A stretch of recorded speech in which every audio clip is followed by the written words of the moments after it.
El contexto histórico del movimiento del surrealismo empieza con la Primera Guerra Mundial. Esta Primera Guerra empieza a finales del siglo XIX con la expansión de las colonias principales europeas.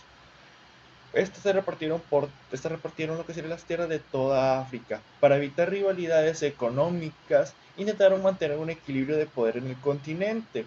Sin embargo, ya han habido lo que sería rivalidades históricas, como la fue lo que sería la de Francia con Alemania, debido a que en 1870, en la guerra franco-prusiana, Francia recibió una humillación por parte del rey de Prusia Guillermo III, perdiendo los territorios de Alsacia y Lorena, esto marcando una rivalidad entre las naciones. Ya de vuelta en 1905 y en 1911, por la crisis en Magreb, se había demostrado que Alemania era un peligro para lo que serían los países europeos. Estos terminaron adoptando una posición defensiva. Los franceses, por su parte, aclamaban la guerra debido a que querían una revancha por lo sucedido en 1870. Con las continuas provocaciones que hubieron entre los países, dieron paso a una defensa nacional y pues el revanchismo francés, el pangermanismo alemán, el irremedialismo esclavo, el antagonismo del imperio austrohúngaro y las contraposiciones sociales rusas, inglesas y francesas que aumentaban las posibilidades de una guerra. Otros momentos importantes antes de la guerra fueron los intentos de Inglaterra para acercarse a Alemania de manera comercial, pero esto solo aumentaba los conflictos por la economía y la armamentística naval. Por otro lado, entre Francia y Rusia tenían un desarrollo económico internacional que al final pues terminaron lo que sería la combinación de las culturas de sus pueblos, dando en ideas anarquistas y doctrinas socialistas anticolonos. Los conflictos de las amenazas de los países que pues entre Alemania, Italia y el Imperio Austrohúngaro formaron una triple alianza y Francia, Inglaterra y Rusia la triple entente. Aunque aquí se dice que pues Italia fuera principalmente la triple alianza, al final esta se cambia de bando. Bueno, debido a la política alemana acerca de una posible guerra, Inglaterra pues empieza una campaña anti-Alemania y anti-austriaca, que era simplemente para evitar una guerra directa, la cual decía que no iniciaría una guerra si no se inicializaba un ataque directo por parte de Alemania. Por otra parte, Turquía y Bukhari apoyaban la Triple Alianza. Alemania, al ver lo que sería la formación de la Triple Entente, aumenta su fuerza militar, provocando incluso más tensión entre los bandos, debido a lo que sería la oposición de la guerra. eh, Esta estalla con un carácter imperialista, donde la rivalidad de Inglaterra y Alemania se volvería un enfrentamiento. En cambio, para Italia, estas guerras no eran más que una oportunidad de negocios, por lo que para la Francia e Inglaterra significaban una forma de conquista del territorio de Asia Menor. Luego de que los preparativos estuvieran listos para lo que sería la guerra, el lo que sería la acción que realmente estalla esta es la muerte de Francisco Fernando, el heredero al trono del Imperio Austrohúngaro, que fue causa de muerte de un serbio. Resulta que el Imperio Austrohúngaro pedía a Serbia la posibilidad de investigar en territorio serbio el por qué o quiénes habían sido los que querían matar a pues eso, Francisco Fernando. Pero debido a que Serbia decidió no darles la posibilidad del estudio, pues estos entraron en guerra. Alemania, como lo que sería parte de su alianza, también se une a la guerra. Así que en 1914 se declaran la guerra todos mutuamente. El Imperio Austrohúngaro a Serbia, Alemania a Serbia, Rusia y junto a Francia tratan de atacar a Alemania y por la parte marítima lo intenta Inglaterra. Las batallas de Alemania en una ofensiva táctica de doblegar la resistencia belga para ir a Francia. Esos pensaban hacer un ataque rápido y llegar de manera sencilla a lo que sería París. Sin embargo, el avance armamentístico, además de las trincheras que hicieron Francia, estas suponían una capacidad defensiva alta en lo que sería la batalla de Marne. Al igual que Inglaterra envía refuerzos salvando a Francia muchas veces de una posible derrota. Y en la batalla de Ypres, donde Alemania invade parte de Bélgica y Francia, y a su vez la batalla de Tannenberg entre Rusia y Alemania, donde gana el alemán otra vez. La batalla de las Maldivas, que es un enfrentamiento marítimo de Inglaterra y Alemania, muy conocido, donde los ingleses salen ganando a duras penas. La batalla de trincheras de Vendum y la de Somme fueron otras importantes, aunque una de las batallas navales que dieron con el asesinato de estadounidenses, por lo que los Estados Unidos, al ver que su gente pues estaba muriendo, estos deciden apoyar a Francia e Inglaterra para evitar lo que sería más muertes. Para 1917, con la revolución, se da el final de las guerras, con las tropas demoralizadas de Francia, una mala alimentación por parte de Alemania y además de Rusia, que además por su ausente orden público se inició un movimiento anarquista retirando a Rusia de la guerra, pero con la llegada ya de Estados Unidos, que esa batalla es conocida muy bien como el Día D. Eh, en Francia, ya en 1918, lograron parar el ataque alemán que quedó con 120 kilómetros solo de la capital de París. Italia, ya en el bando de la Triple Alianza, gana la guerra de Austria-Hungría. Después de esto se firma el Tratado de Versalles con una humillación por parte de Francia hacia lo que sería Alemania.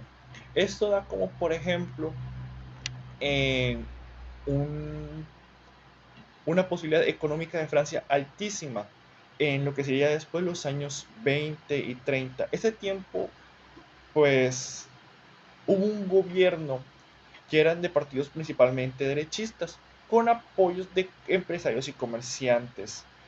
Afortunadamente, los primeros años de posguerra, aún con lo que sería el nacionalismo arraigado en ellos, que traían pues huelgas y, y el aumento del sindicalismo. Ya en 1924 se cambia a un tipo de política izquierda más socialista, de un lo que sería gobierno más radical.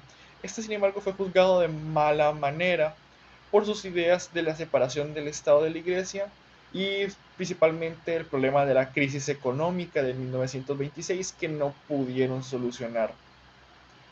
Ya después llega lo que sería la crisis de los años 30, que pues es conocida muy bien como la Gran Depresión por la caída de la bolsa de valores de Estados Unidos.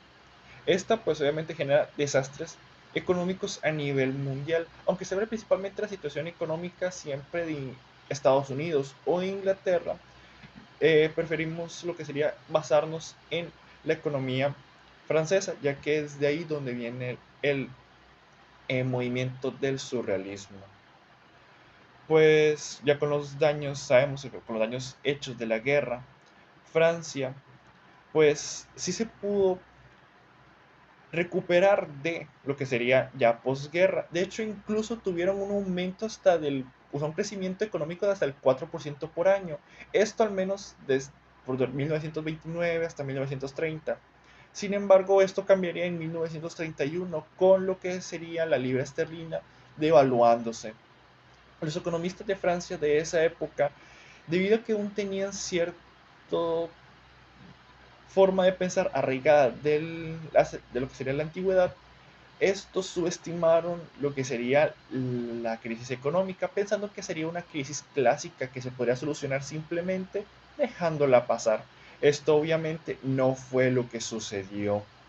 Esto también lo que se aumentó otra vez eh, la necesidad de un nuevo gobierno llegando con lo que sería un nuevo grupo socialista, el cual ganó lo que serían las elecciones en 1932, aunque esto solo duraría 2 años, ya que sabemos que los socialistas no son principalmente buenos en lo que sería la administración económica. Ya luego, en 1934, un grupo llamado Ex-CRIS, que fueron ingenieros, economistas, los cuales pues propusieron una intervención en el Estado con planificación económica y una reforma del aparato del Estado.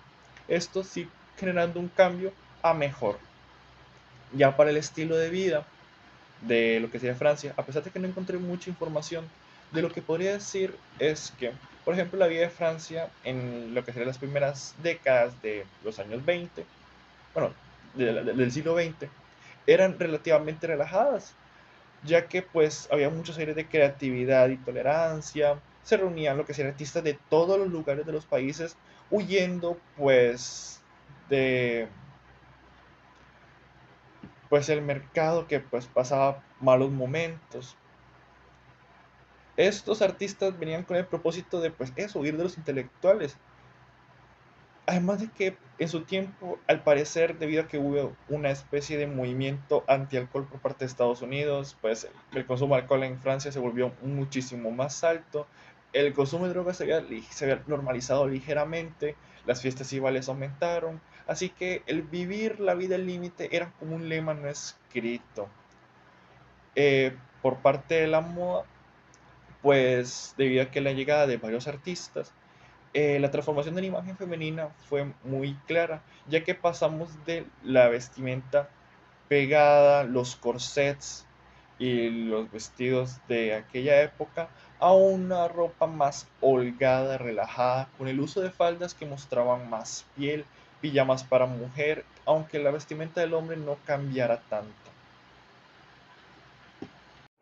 El surrealismo fue un movimiento artístico visto por primera vez en 1917, que suponía una teoría de lo inconsciente y de lo irracional como un medio para cambiar la vida, la sociedad, el arte y el hombre por medio de las revoluciones, usado con frecuencia por André Breton y sus colaboradores, teniendo así una gran trascendencia mayormente en Europa y América, y fue adoptado como un mecanismo artístico de liberación capaz de dar voz a los silenciados y decir lo que las normas sociales y políticas querían callar. El movimiento tiene como base teórica la interpretación de los sueños de Freud, que supone un rechazo de la cultura tradicional, basada en el poder de la razón. Defiende la revolución y se comprende con movimientos activistas y de izquierdas, queriendo convertirse de esta manera en germen del desarrollo del dadaísmo. En cuanto a crítica constructiva y del arte tradicional, y de acuerdo con las palabras de Breton en su manifiesto de 1924, el surrealismo es puro automatismo psíquico por el cual se intenta expresar verbalmente o de cualquier otra forma el funcionamiento real del pensamiento de ausencia de cualquier control ejercido por la razón del margen de toda preocupación estética o moral. Tuvo su apego antes de la Segunda Guerra Mundial. Después de la guerra, la mayoría de los surrealistas europeos se trasladaron a Estados Unidos y a América Latina e introdujeron de estas ideas en sus nuevos contextos, y de ahí saldrían las características más conocidas de este movimiento, al cual muchos movimientos de la época, el surrealismo es uno de los estilos del arte que se reconoce a facilidad. Unas cuantas características que posee el surrealismo es la exploración del inconsciente. Sin duda, esta es la característica más principal, no por algo también es conocido como el arte de los sueños. El surrealismo aspira a romper las barreras de la mente consciente y se inclinaba por eso que Sigmund Freud denominó como el inconsciente. De ahí, varios artistas practicaban la escritura y pinturas automáticas. Esto quiere decir hacer cualquier obra de arte que quisieran sin pensar realmente, o reproducían el ambiente de los sueños mediante relaciones, proporciones e invenciones difíciles de expresar como el lenguaje común. Otra cosa característica de este movimiento artístico fue la que aspiraba a la libertad total. por si no fuera lo suficientemente claro. El surrealismo buscaba abandonar las reglas de la lógica convencional para acceder a un estado de absoluta imaginación y libertad creativa, explorando los sueños, los deseos reprimidos, los miedos más íntimos, buscando trascender las normas del arte y la sociedad y de esta forma crear nuevas maneras de expresarse. Una tercera característica que posee es la que entendía la creación como una expresión colectiva. Entre las creaciones surrealistas están los juegos creativos en los que varios autores se combinaban para componer su obra sin acordar previamente su sentido. Esa forma de expresión resume de alguna manera el espíritu del surrealismo, que heredó del Dada, especialmente de Tristan Tzarza en 1896 hasta 1963, la idea de que la creación es grupal, espontánea, intuitiva, lúdica y preferiblemente automática. Y una última característica es que incorporó y creó nuevas técnicas para liberarse del control consciente, con el propósito de liberar el arte del control de la mente consciente, la razón y la lógica. Los surrealistas se dedicaron a experimentar y ampliar sus formas de expresión. Así desarrollaron una serie de técnicas innovadoras, pinturas, literatura, fotografía y otras disciplinas. Algunas de las técnicas más célebres desarrolladas por los surrealistas fueron la caja surrealista, la escritura, las pinturas automáticas, el cadáver exquisito y la calcomanía. La pintura surrealista apareció en escena desde 1925 en la galería Pierre con artistas como A.R.P., Max Ernst, Man Ray, Klee, Giulio de Chirico, Miró, Pablo Picasso y tiempo después añadirían a los artistas Salvador Dalí y Magritte. Y ahora hablaremos de los artistas más conocidos y sus obras más conocidas. Pablo Picasso. Pablo Ruiz Picasso, más conocido como Pablo Picasso, nació en 1881 en Málaga, España. Fue un artista que experimentaba con distintos tipos de arte, siendo el más conocido el estilo del cubismo. Alrededor de 1925 participó en el estilo del arte surrealista, pero se apartó para seguir con su propia expresión artística. Su obra más conocida es La Guernica. La obra está inspirada en el bombardeo de Guernica que ocurrió en 1937, mismo año en el que Picasso realizó la obra. Podemos apreciar en esta un toro que representa la brutalidad y oscuridad, una madre con su hijo muerto que representa a la Virgen María, una paloma que representa el símbolo de la paz rota, debido a que el ave tiene una ala rota, entre otros detalles de la obra. La obra es característica también por tener mayormente colores grises y fríos, representando así la muerte que deja detrás todo el bombardeo y toda la destrucción que estos pueden traer. Picasso falleció el 8 de abril de 1973 en Mougins, Francia. El siguiente artista sería Salvador Dalí, sin duda uno de los artistas más conocidos del arte surrealista. Salvador Dalí y Domenech, más conocido solamente como Salvador Dalí, nació en 1904 en Figueras, España. Fue el pintor surrealista más destacado del movimiento surrealista español. Uno de los rasgos de Dalí que más llamaba la atención era el contraste generado por una personalidad tan peculiar y la enorme capacidad de trabajo y excelencia técnica que demostraba constantemente. Su obra más conocida es La persistencia de la memoria, también conocida como Los relojes blandos. Fue pintado en 1931. Muestra un desierto con 4 relojes, de los cuales 3 están despachurrados por el efecto del tiempo y el calor, según parece. El cuarto reloj, del que se ve solo el dorso, no está deformado, pero está atacado por las hormigas. La simbología de la obra parece compleja, aunque en realidad no lo es tanto. Explica a Dalí que se inspiró en el queso derretido, y prácticamente fue una casualidad que le fueran relojes los protagonistas de la obra. Salvador Dalí murió en 1989 en la misma ciudad en la que nació, y tras su muerte dejó aproximadamente 1500 cuadros. Nuestro último artista sería Max Ernst. Nació en 1891 en Brühl, Alemania. Fue un artista alemán nacionalizado francés, considerado una figura fundamental tanto en el movimiento Dada como en el movimiento surrealista. A lo largo de su vida, Ernst se caracterizó por ser un experimentador infatigable, utilizando una extraordinaria diversidad de técnicas y estilos y materiales. En todas sus obras buscaba los medios ideales para expresar en 2 o 3 dimensiones el mundo extradimensional de los sueños y la imaginación. Su obra más conocida es El elefante Célebes, realizada en 1921. La monstruosa figura se encuentra en un espacio subacuático, donde hipotéticamente en el cielo se mueven 2 peces ante un fondo que a su vez resulta enigmático.